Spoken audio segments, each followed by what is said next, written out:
Well, I appreciate you taking the time to do this, to chat for a few. And my goal here is to show you off to the community, and so if anyone that doesn't know who Rob is, they can learn. And even if they do know who Rob is, they can see, oh, this is what he's about. This is what he does. This is Yeah. maybe part of the journey that you've been through, and maybe there's an opportunity for them to work with you. Like maybe there's some joint venturing type mojo that could be happening. So I'm going to talk about that. So, guys, if you have not met Rob, he is one of our ambassadors, and he's also a mentor in the Axiom program. And he's come through all of the programs. He's done all of the things in the kingdom, and been to almost every single boardroom since he's joined. He's really stood out as a pillar in our community, excuse me, representing the values that we hold dear, and constantly taking action, not only in his business, but in his personal life, his personal finances, etc. He really embodies what it means to be a part of the kingdom. So that's why he gets one of the ambassador shirts. That's why he gets to right here. That's why he gets to come and speak. He's going to be speaking at Boardroom. He got to speak a little bit last time, and that's why we're on this call. So we're going to be going over a little bit of his journey, where he got into real estate. Some of you know it already, but not everybody does. So I want Rob to go over a little bit of his journey in real estate, what got him into it, what he's done. We're going to talk about where he's at now, and going to talk about maybe some of the lessons that he's learned along the way. And then we'll talk about maybe how people can work with you. So let's start off at the beginning. Briefly, give us a snapshot of when you got into real estate, what got you into real estate and why. Yeah. So not that I'm keeping track, but March 10 of this year was 11 years in full-time retail real estate as a licensed agent, realtor here in. If anybody doesn't know, I'm in Louisville, Kentucky. Louisville, Southern Ohio, as some folks like to Southern do. That's right. So I'm in Louisville. I've been practicing as a full-time real estate agent for the last 11 years, and kind of screwed everything up along the way, which is, kind of exciting, right? Like if you can break enough stuff, you figure out that, oh, I can piece it back together. So I've done everything from operating as an individual agent. I've run at one point in time, I spent about a 4-year stint operating a pretty significant team that existed across 3 different cities, dealt with bad business partnerships, dealt with all the things that go along with that. Was working full time for AT&T, and realized that I hated everything about, number one, having a job, number two, having a job at a place as corporate as that. Took about 2 weeks to knock out the pre-licensing test 11 years ago, or pre-licensing course. Took the test, passed it, and jumped into real estate full time. Gave my 2 weeks notice and jumped in that sense. So. That's awesome. And now, well, let me back up. When did you get into the investment side of things, like wholesaling and like getting into doing things more of like what we teach in the kingdom? Yeah. So it's always been an idea, right? Like anybody who gets involved in real estate at any level always says, I want to invest in real estate. 99% of us don't have a freaking clue as to what that actually means, right? So I went into this thing of like trying to figure out, how to do that, naturally got it in my head that I got to figure out how to get significant amount of money from banks and everything else, and was just like, whatever, I'll just keep slinging home. And then started to, for whatever reason, obviously this guy's listening all the time, and realized that I needed something. So came across a couple of great books from, with that we kind of base some stuff around here in the kingdom on this idea of wholesaling. So jumped into that whole learning process. Found the kingdom real estate, fortunately, because, for anybody who's looking for info and information, YouTube University is loaded with all kinds of garbage. There's no shortage of terrible information out there. And being like somebody who is really heavily into the idea of learning. And I mean, I don't know that there's ever a point in time when I'm not working on something, as far as coursework or something like that. It was really easy for me to find a lot of garbage, and think that was the right way. So found the Kingdom and dove into that at the entry level, the Kingdom real estate. Started to learn more about this wholesaling thing, and then started thinking about the fact that, like, as an agent, I am constantly talking to homeowners, especially the way that I personally work is very heavily geared. Like, I'm not as buyer heavy as a real estate agent. I make an effort to be very listing heavy, or, just working with homeowners. And I started to go, well, wait a minute, why am I walking away from so many people not able to serve them? And so that's where the wholesaling thing started to come into play. Realized that I needed more insight into that, moved into Axiom for that.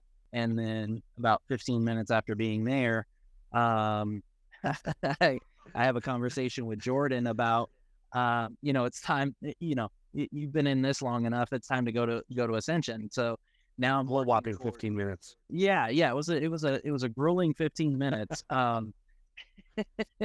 But had a fantastic conversation with Jordan about this idea of Ascension, and found myself in there, and really at this point focusing on building out my hybrid real estate agent model, as well as some other cool moves I'm making, more of a leadership kind of move within the business, while getting that kind of self-sustaining and building really, so that I can start to leverage the opportunities I'm seeing as the market is shifting, and start picking up some of my own actual, like, investment properties.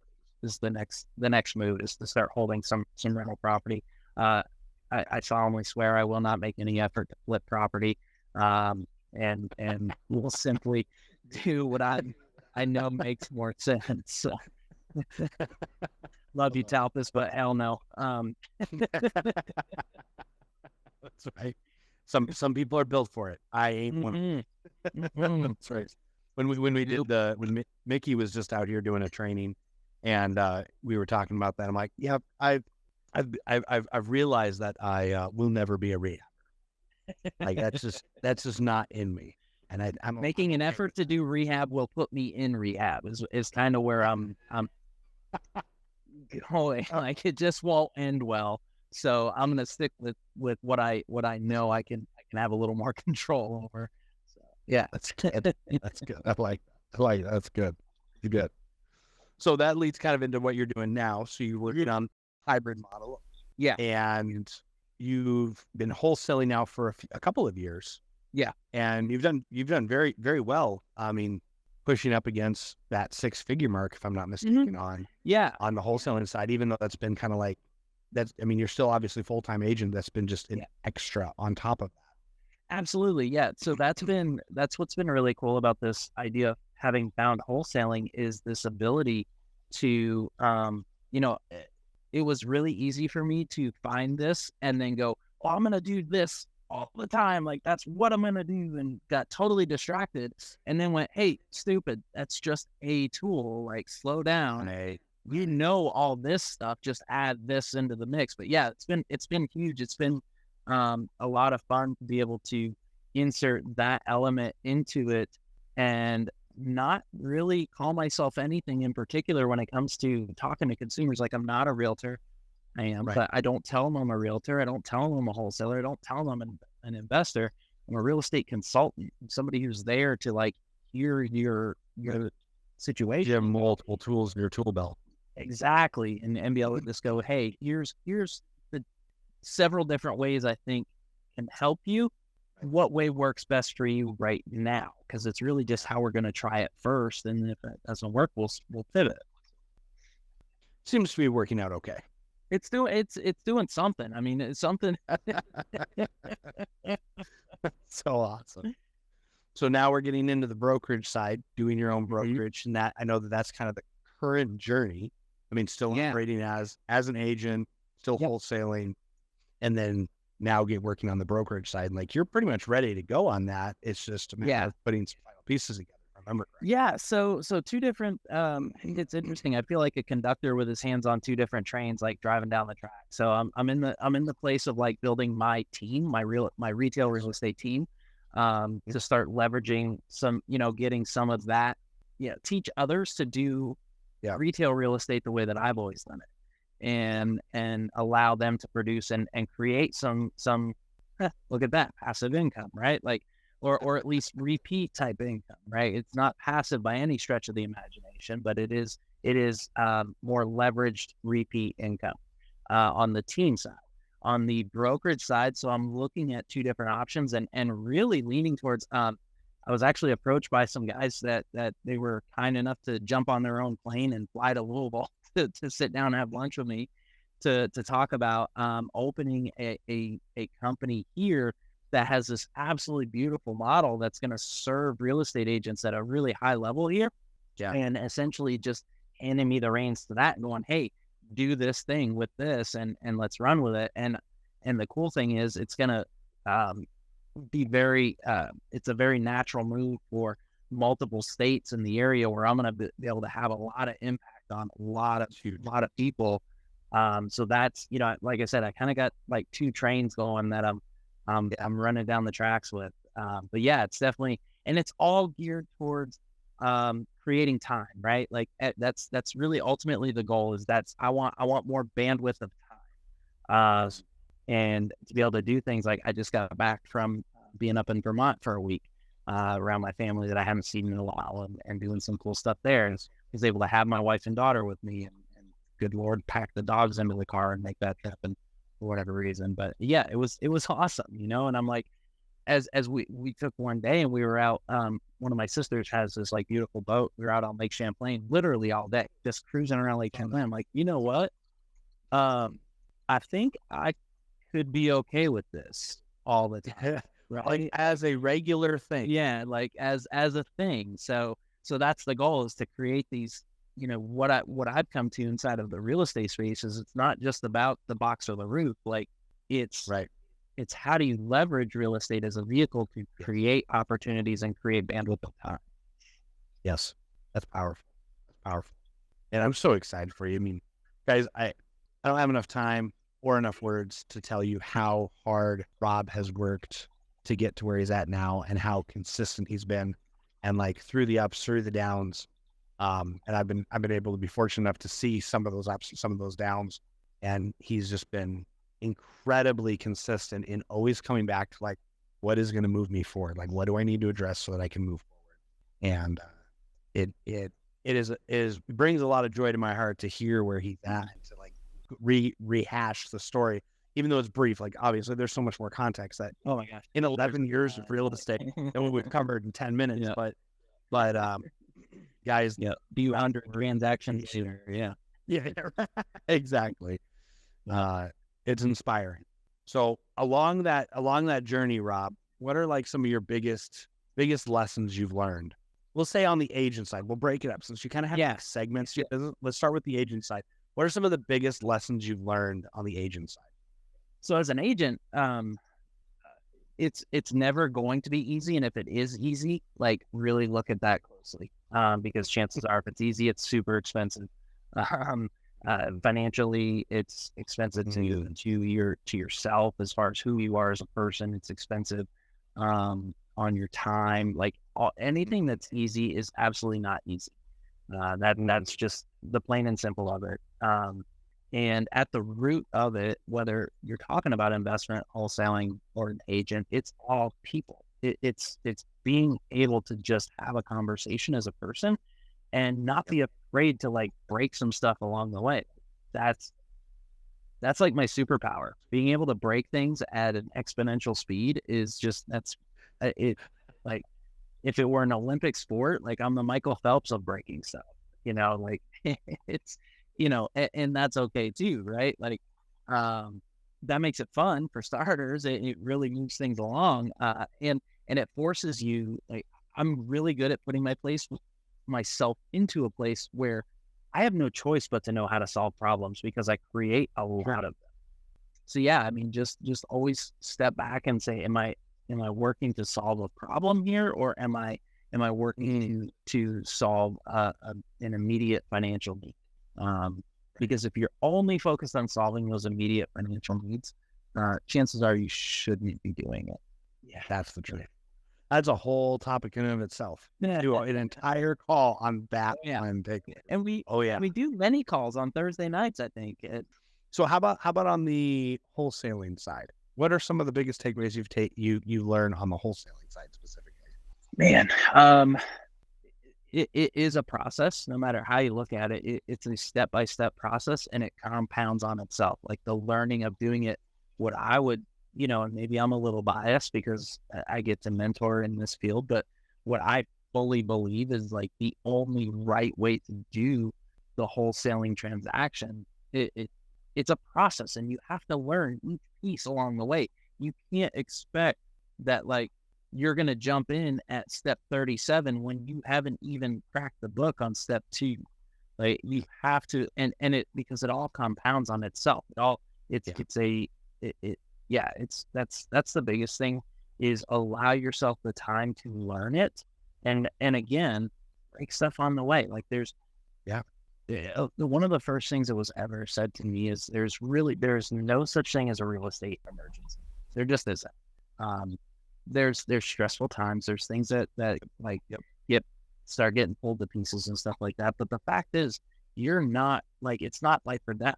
It's not. There's things out there going on in everybody's world that are significantly bigger. So as long as you just kind of keep cool on your process and know that, hey, this is, if I, oh darn, I hit a roadblock, I'm gonna go over here. Oh look, I made it around. Okay, so it's being willing to put yourself in that place. And then the biggest thing on the wholesale side, and I guess this could be said for the agent side too, is I always make the joke about like commission breath, or in this case, like assignment fee breath. Like, yeah, people can smell that a mile away. Like it's rank, it's terrible. It's nothing that makes for a good interaction. So just always come from a place of curiosity, service, and a desire to see people's situations get better, because that's truly what's going to build your business. And also know it's a long game.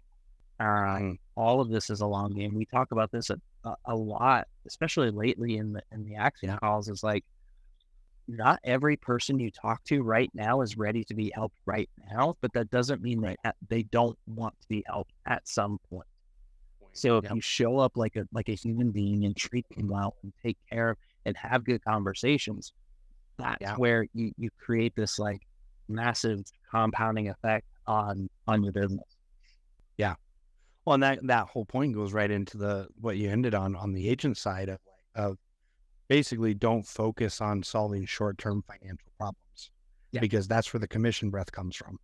Big time. If you have a financial problem that you're trying to solve and it's a short-term financial problem, you are like almost guaranteed to have that commission breath or that assignment breath of like, there's a desperation to it.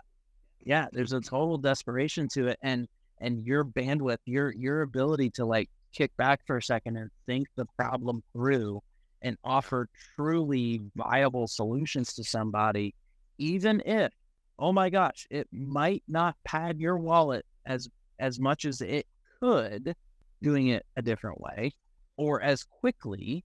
But the fact is, when you take great care of people, it's amazing how things come back around. It is, truly. And it may not be that week or that month or even that year, but it's still, I mean, how many times do we hear that from people where they're like, oh yeah, like I took care of this person a year ago or 18 months ago, and then they sent me a referral out of the blue, or they came back to me and they were ready to be helped, or whatever. Or sometimes it's an and, it's not an or, it's an and. This happened and this happened with the same person because I traded them out 18 months ago. Yeah. And I made $7,000, or whatever. It's like, it's like, it's the degree of the intensity and size of the reward you get is in direct correlation to your patience and ability to solve the person's problem in a way that serves them best. And, it's so easy for us having conversations around these kinds of problems every single day. Sometimes we forget that person, this is the first time they're going through that. Yeah.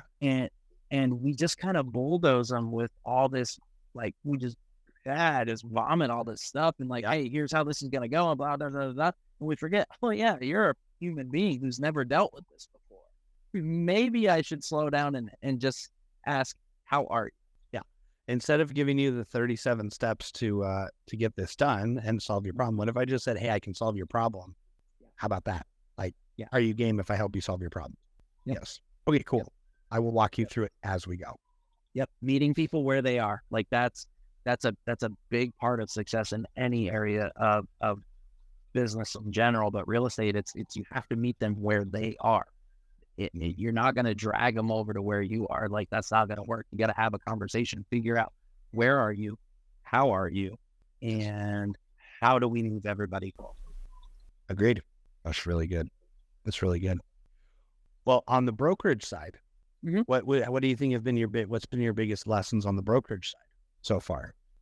So far, I know it's still like it's not a new thing, but at the same time, it's like it's constantly evolving. I would say honestly, most of my lessons that I can speak to right now as a leader inside of a brokerage come from that place I was in when I was running a team. When I was running a massive team, I had I don't even remember, 7 agents here in Louisville. I had another 3 in Cincinnati, Ohio. I had 2 more in Westchester. And, from Louisville, you're talking 2 hours, hour and a half to Cincinnati, another however long to West. So I was like all over the place all the time. And the biggest thing that I know was a problem for us that I refused to address at that time was my own damn ego, right? Like, I wanted to do any and everything we could to create this gigantic top line number. Like, look at us selling all these millions of dollars of real estate, da da da da da.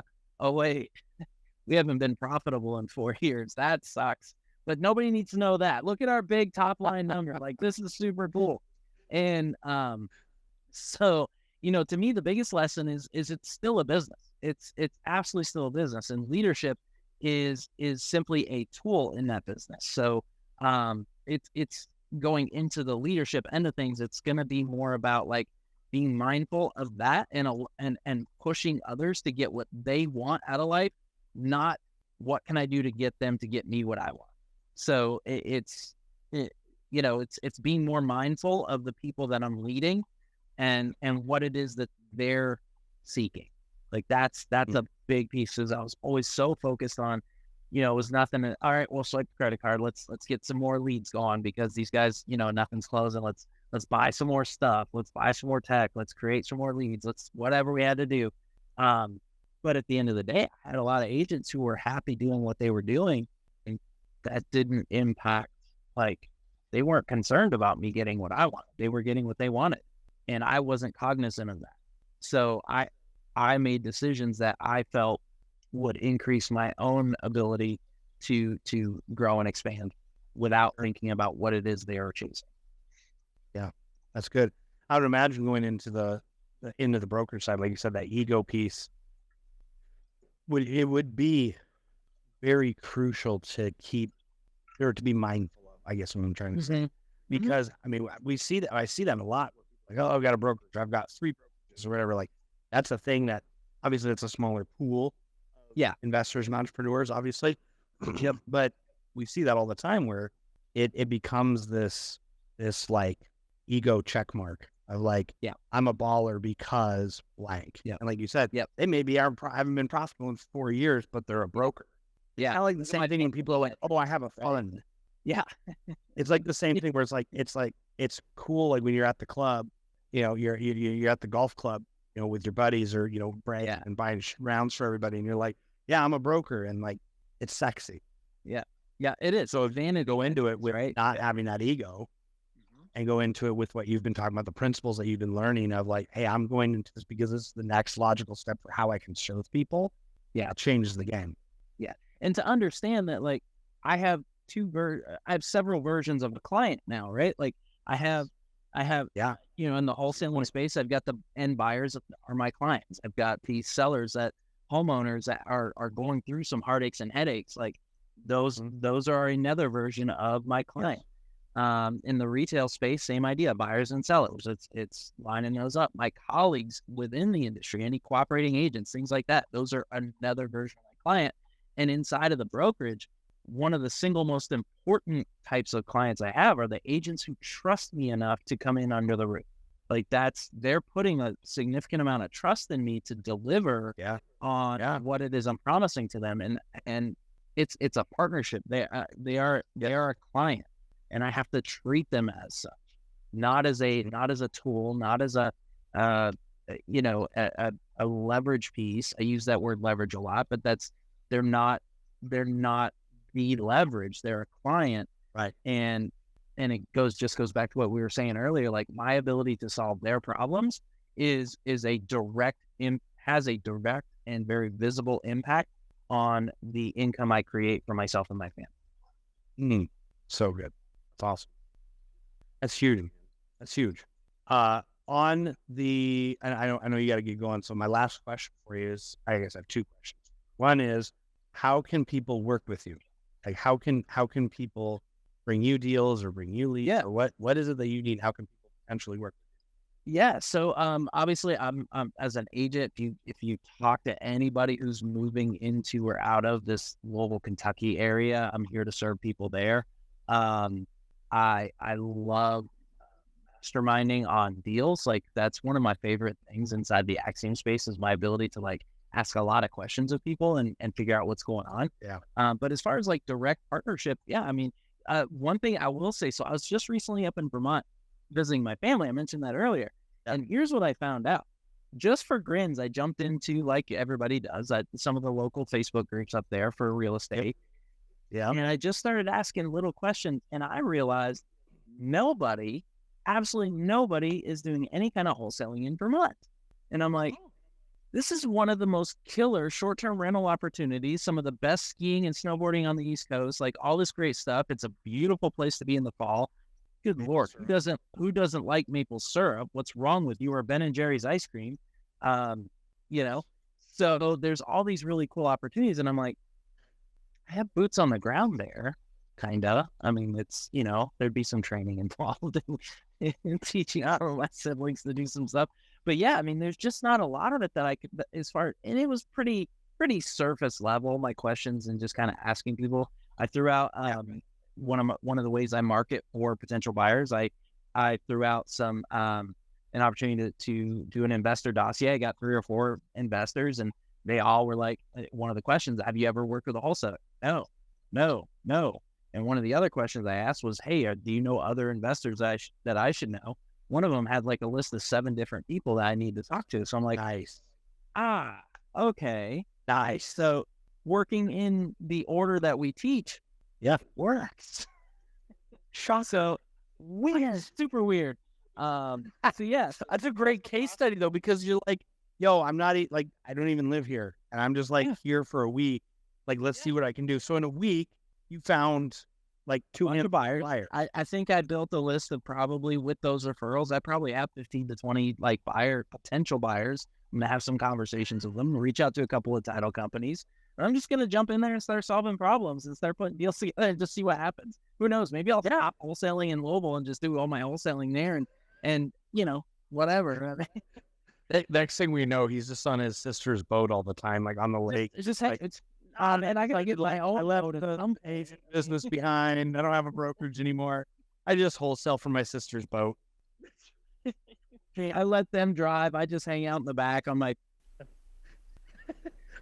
the next thing, he's just chilling with like trees and water in the background. Like, guys, one side of the Canadian border. Yeah, why not? Yeah, why not? I mean, how do you go around? Why not? Exactly. So if people are working in Vermont, you now may have a presence. Yeah, we may start selling side. You've got some. May start doing some stuff up there if they've got interest in being up there. Yeah, and then that naturally progresses into New Hampshire and Massachusetts, which I know Mr. Bonnell may have some insight there. And I spent a healthy amount of time there myself. So yeah, I mean, there's all kinds of fun stuff. Now I can bring William into the mix, and it just becomes a party once William's involved. And That's right, exactly. It's always a good time when William's involved. Yeah, why not? Why not? And then if anyone's on the Louisville side, agent. So you primarily do listing side of things. So you don't work with I buyers. focus. Well, that's the cool thing is I in the team building piece of it, I've started working with this kid at my current office who is just been crushing it on the buyer side. So I have zero concerns about just saying, hey, Jake, like talk to this guy. And yes, the next step is he's going to learn and understand how to do disposition as well, because Nice. That's huge. why not? So, but yeah, and honestly, if on the real estate agent side, like, if anybody in the community is an active licensed agent, I definitely pay out, for the members in here, I'm going to give, pretty significant referral fees. If you've got a client coming into Kentucky, I'll happily pay a healthy referral fee to you, all that good stuff. Nice. You guys, there you go. There's some opportunity there. Last question for you. How can people get a hold of you?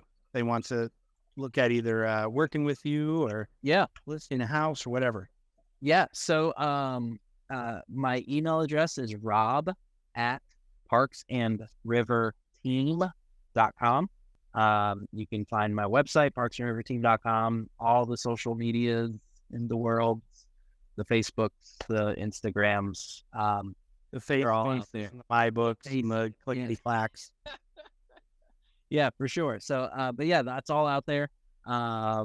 So, hit me up in any place. Obviously, everybody here in the kingdom, inside of the group, I do make an effort to stay active within our community here. So if you got something, DM me inside of here. Just know DMs, like, I'm not super good at DMs, so tagging me in a post is probably going to get an easier response. Just put that out there, or even just saying, "Hey, Rob, I messaged you." Cool, I'll go check that. Yeah, exactly. That's good. Yeah, man, I sure appreciate you taking the time to do this and sharing a little bit about your story, what you've been going through, some of the lessons you've learned, and a couple of ways how people can work with you. So, and that's why I wanted to bring Rob on here, is just to show him off for a few minutes here, because he's one of the ambassadors. He's one of the people that we are all striving to be like. He operates in a way that shows to the people around him, hey, like, I do things differently. That's what we're about here in the kingdom, is we're here to do things differently than the majority of how real estate investing is done and how real estate is done in general. Please do it differently. Please sound differently. Yes. That's really important. Like, there's so much noise and garbage out there. Just true. To your point on the and this is the last point I'll make, and then I'll let you go. But on the Facebook side, I started joining a bunch of Facebook groups again. I hadn't been in them in a while, and it is astounding the amount of garbage and noise that is out there. Like, it is overwhelming. And it was a good reminder. So when we have people that are coming in, it's like a good reminder of, oh, this is what they're coming out of. Like the YouTube University, the Facebook groups, etc. It's like, this is a good reminder. But my gosh, guys, there's a lot of opportunity to be a contrarian in those environments and to stand out very quickly. As Rob has already pointed out, in Vermont in a week. And by the way, he was there on for some pretty serious stuff. So it wasn't like he was just like chilling on the boat the whole week. Like, no, that was like, it was like, that was one day. So in one day, he already has a presence in Vermont. Yep. Because he understands. I've got a list of potential buyers. I've got 2 different title companies to reach out and have a conversation with. Like, it's pretty exciting. One day. Exactly. And you guys can replicate that. It just, all you gotta do is take the time and be courageous. So, anyway, I sure I'll leave you with how to go. I heard it. If you're ever like nervous about taking any of these steps, anybody, it takes 7 seconds to run through a door, not open it, to run through a door. You need 7 seconds of courage to run and blast through that door. So just get brave for 7 seconds and smash it. I like it. I like it. Well, I sure love you, my friend, truly, and stoked to see you here in a couple of weeks at Boardroom. Yes. Yeah, it's gonna be awesome. And again, just sure appreciate you and all the love and the support that you pour into the community, my friend. And the rest of you that are watching live, thanks for joining us live. Those who watch on the replay, appreciate you checking this out. If you're not in the Kingdom Center app, please check it out. You can see it on our shirts. Kingdom, KNGDM, thekngdmcenter.biz. Look, guys, we'll talk to you soon. All right. Adios. See you, man.